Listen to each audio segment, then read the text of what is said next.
Inscrire le développement durable dans les chromosomes de l'entreprise, c'est ainsi qu'on peut résumer la philosophie de Sinograph, concepteur et fabricant de mobilier urbain à partir de matériaux nobles, le bois, la fonte, l'acier. Basée à Kogenheim, cette PME emploie 97 personnes, dont beaucoup d'artisans très qualifiés, et a réalisé en 2011 un chiffre d'affaires de 15 millions d'euros. C'est dans les années 90 que l'entreprise s'est engagée dans la voie du développement durable. Sa première action significative, acquérir une chaudière à biomasse qu'elle a contribué à développer avec le fabricant. L'installation utilise comme combustible les chutes de bois et les poussières aspirées dans les ateliers de menuiserie. Elle produit de l'eau chaude pour chauffer les locaux et sécher les lasures. Je crois que là où on gagne, c'est quand on est vraiment transverse.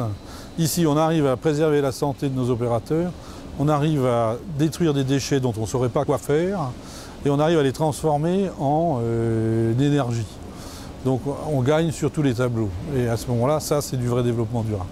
Dans le même esprit, l'entreprise a fait l'acquisition d'une chaîne de lasure en phase aqueuse et a investi 2,5 millions d'euros en 2008 dans une chaîne de peinture sans métaux lourds pour les pièces métalliques. Une chaîne équipée d'un système de ventilation, de traitement de l'air et de refroidissement des zones de travail. En 2010, accompagnée par ID Alsace, l'entreprise effectue son bilan carbone et engage un plan d'action ambitieux. Bilan énergétique, achat responsable, éco-conception. C'est un banc qui a été conçu par un designer français. Il a été conçu et approvisionné avec des pièces uniquement de l'industrie locale, aussi bien pour ce qui concerne le bois que ce qui concerne la fonte. Le bois, c'est du frêne, issu des forêts vosgiennes. Dans un contexte où le bois exotique se raréfie, Sinograph a choisi cette essence locale pour ses dernières gammes de mobilier.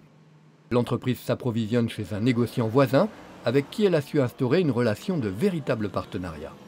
Si on veut travailler en local et être économiquement opérant, il faut impérativement qu'on ait une valeur ajoutée locale dans la relation qu'on peut avoir avec le fournisseur. Donc il faut qu'on s'imprègne de son métier, il faut qu'on apprenne à connaître correctement ses contraintes. Et puis au bout de quelques temps, on arrive à avoir une relation fiable, une source d'approvisionnement fiable. Et puis surtout une proximité, donc si on a le moindre problème, on ne téléphone pas en Afrique ou au Brésil, mais on téléphone dans le Bas-Rhin, quoi. Même démarche pour la fonderie. Sinograph a choisi de travailler avec une entreprise alsacienne. Les bureaux d'études des deux sociétés ont même collaboré. Leur premier objectif, économiser la ressource en fonte pour rester compétitif. Ce qui va faire le prix de l'objet, c'est qu'on va rechercher à limiter le poids de la pièce.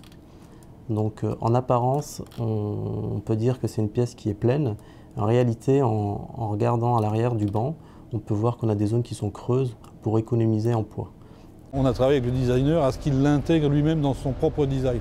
Par exemple, ici, vous avez une œuvre d'art qui est une pièce de fonderie avec toutes ces cannelures ici qui sont extrêmement difficiles à réaliser.